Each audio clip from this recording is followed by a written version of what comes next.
Le damos ahora el paso, sin duda para muchos, a una de las voces más reputadas a nivel mundial en este tema. Charles Landry no solamente es para muchos el padre del término ciudad creativa, sino que hoy lidera un proyecto maravilloso llamado The Bureaucracy Festival, que justamente intenta que el sector público trabaje con el ecosistema creativo y cultural para encontrar nuevas maneras para diseñar y ejecutar políticas públicas de manera absolutamente colegiada.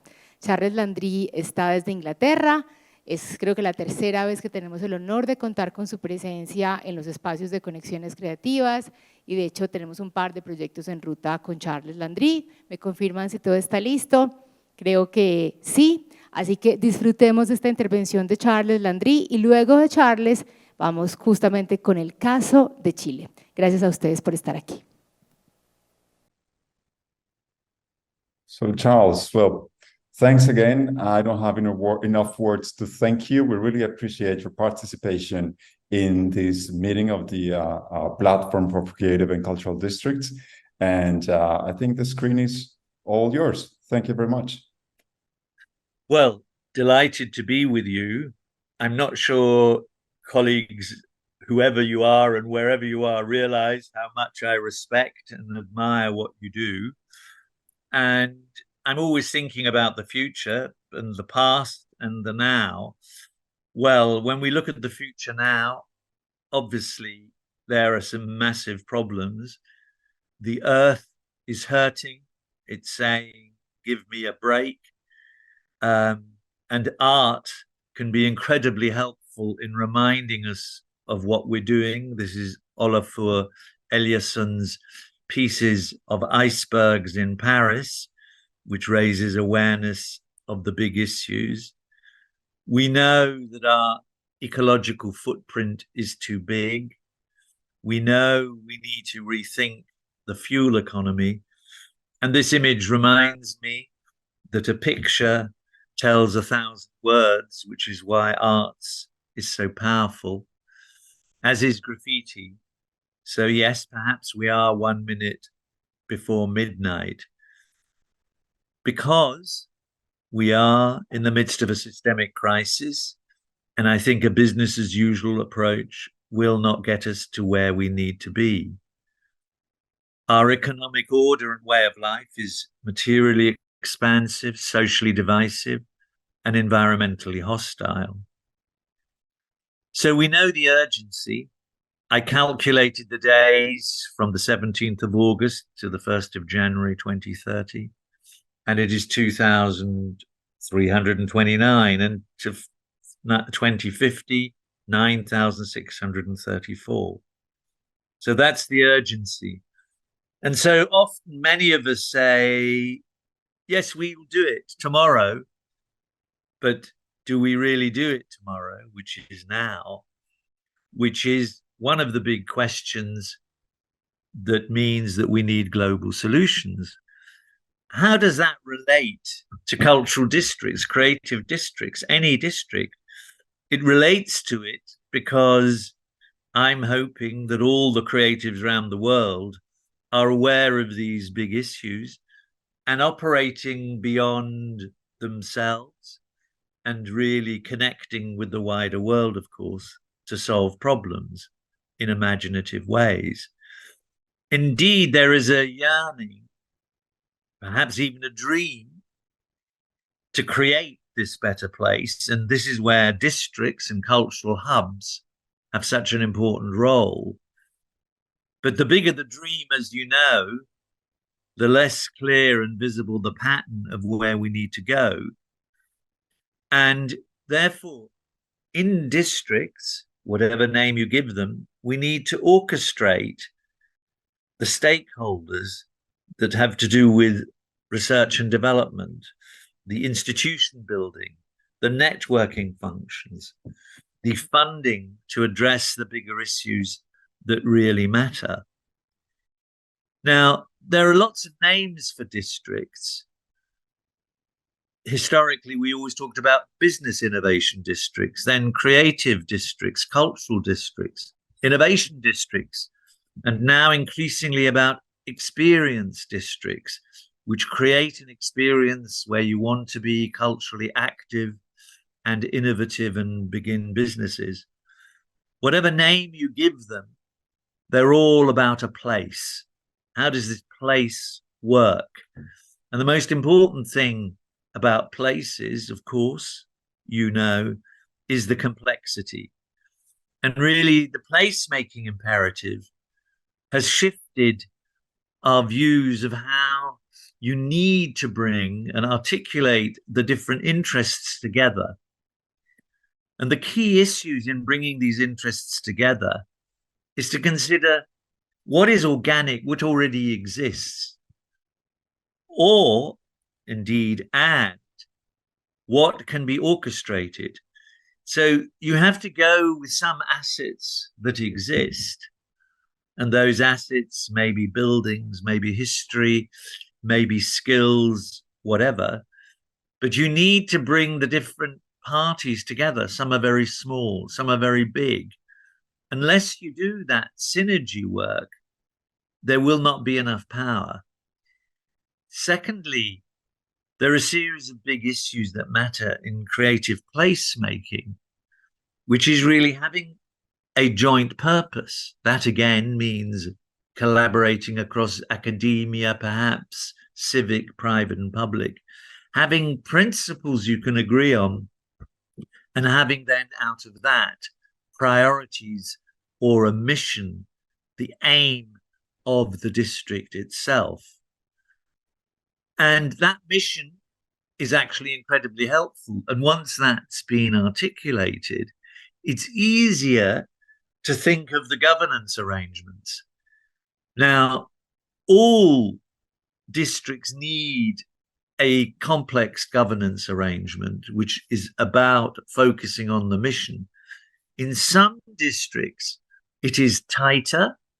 There is perhaps an entity called the cultural mission, this district, or the cultural agency. In some, it's looser, more informal. But either way, governance is the second big issue. The third, and all of this is about financing. Unless the district can find different ways of financing itself, it will always rely on the public sector, and that probably won't work. And that means that we also need to find ways that, let's say, a startup has been supported. If it's successful, it should give something back to the district and find a mechanism to do so.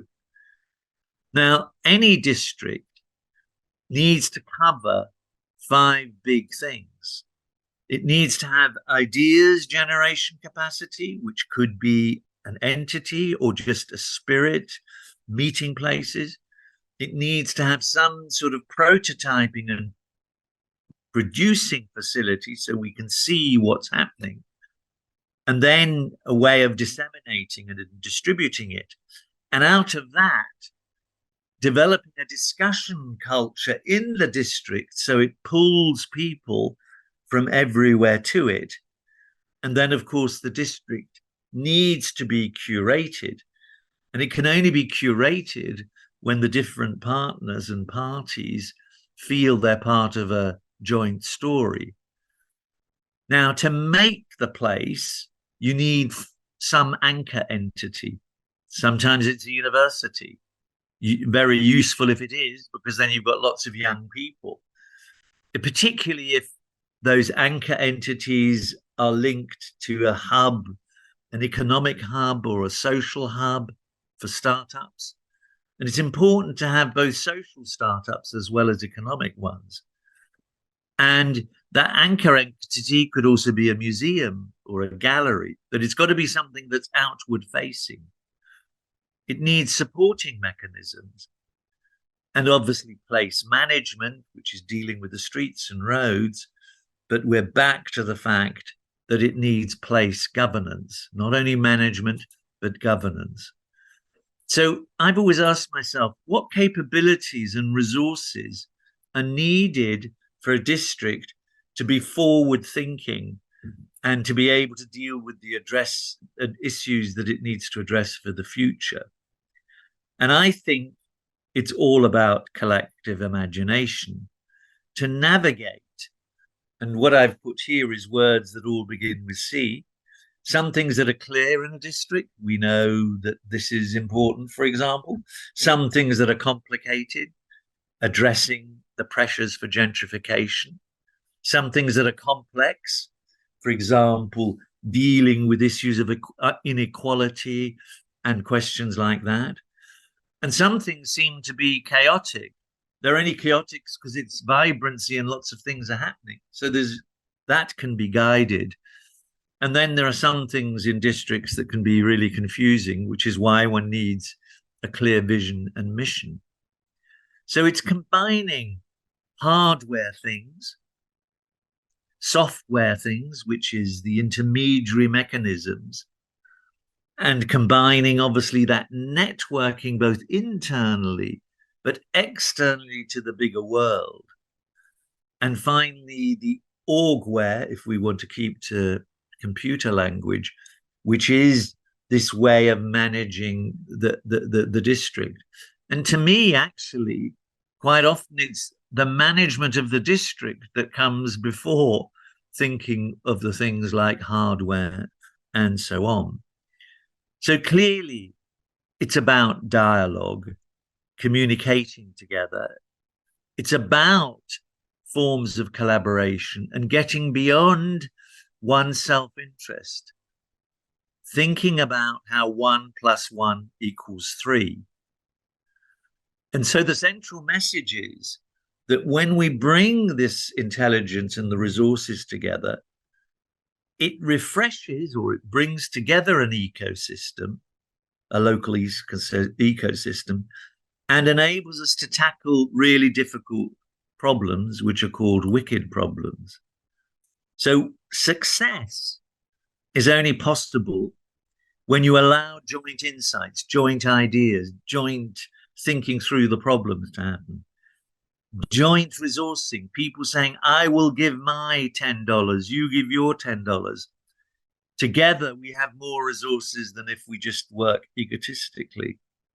And therefore, joint delivery, delivering the promise, delivering the projects jointly, so every stakeholder feels they are a winner in the project. And what it's also about in this process, because public, private, and civic and academia are involved, it helps bend the energy of the market that we want, that energy, towards bigger picture purposes, which are in the public interest, projects that don't necessarily make money, but are very important for the district. And of course, it needs to take into account the big breakthroughs, which are obviously digitization, AI, and things that are on everybody's agenda. And one of the things that I think is really important for districts to collaborate with, again, to bring partners together, is this extra of the arts. There's vast research on showing the powerful collaborations between arts, science, and tech. And it is really shown through research that the scientific imagination, when it works best, it's correlated to people who are creatively active outside their science and technology discipline. To give you an example, scientists who are elite scientists, ones that are very well recognized, nearly 2 times as much get the Nobel Prize. Nobel Prize winners themselves are 3 times nearly likely to be directly involved in arts, making music, making sculpture, doing anything that is actually directly empowered through the arts. And that's powerful evidence. So what a creative district is about in every sense, whatever name you give it, if it's focused on tech innovations or cultural innovations, it doesn't matter, is really about being transdisciplinary. And I think the art, science, tech links are really wonderful. Max Planck, who many of you will know, said, he got the Nobel Prize, I think, twice, said a pioneering scientist must have an artistically creative imagination.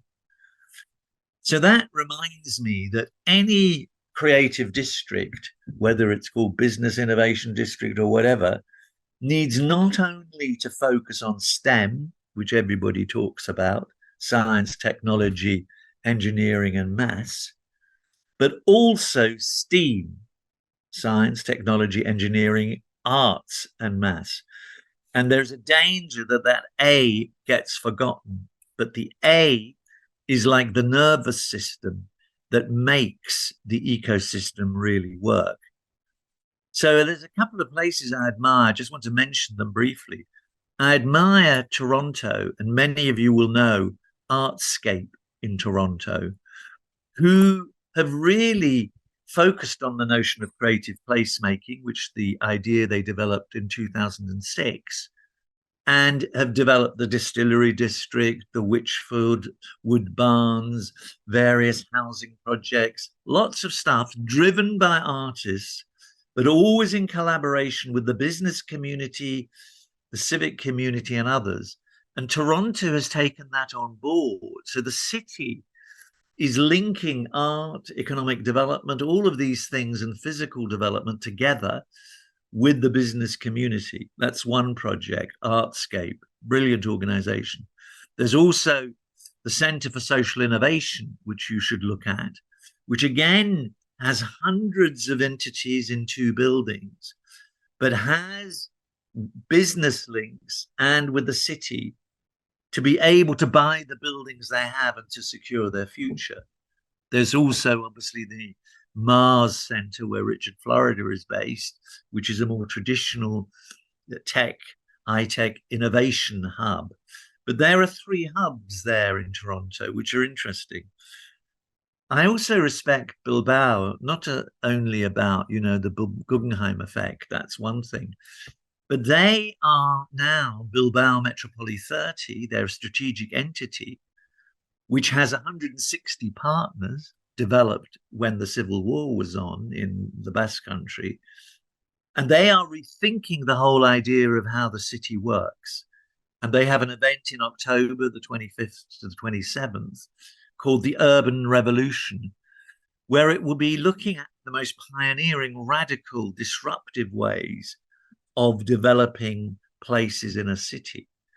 And they want to give many awards, and it would be interesting to connect with Conexiones Creativas to have suggestions for when the awards are delivered next year of who is doing the best stuff.